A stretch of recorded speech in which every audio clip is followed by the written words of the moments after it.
పర్సనల్గా నాకున్నది సార్తో relation. He's a guru for me, he's a mentor for me. Why? Because whenever whatever I do, whatever I propose, he used to listen very patiently and he used to guide me. అది నాకు చాలా పెద్ద achievement.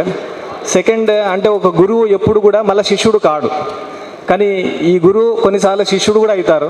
ఎలా అంటే నాకు తెలిసిన టెక్నాలజీని తను నేర్చుకోవడం అంతే. నేనెంత ఈగర్గా బయట నేర్చుకుంటానో, సార్ నా దగ్గర ఉన్న ఇన్నోవేటివ్ ఐడియాస్ కానీ టెక్నాలజీ అవుతుందో అది కూడా సార్ చాలా బాగా నేర్చుకునేవాళ్ళు.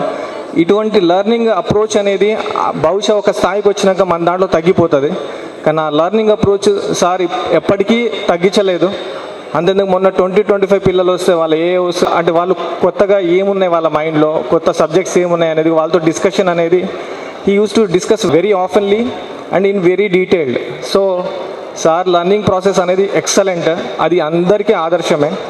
సో మనం కూడా అందరం అదే విధంగా ప్రతిదీ అప్డేట్ అవుతూ మన స్కిల్స్ పెంచుకోవడం అనేది చాలా ఇంపార్టెంట్.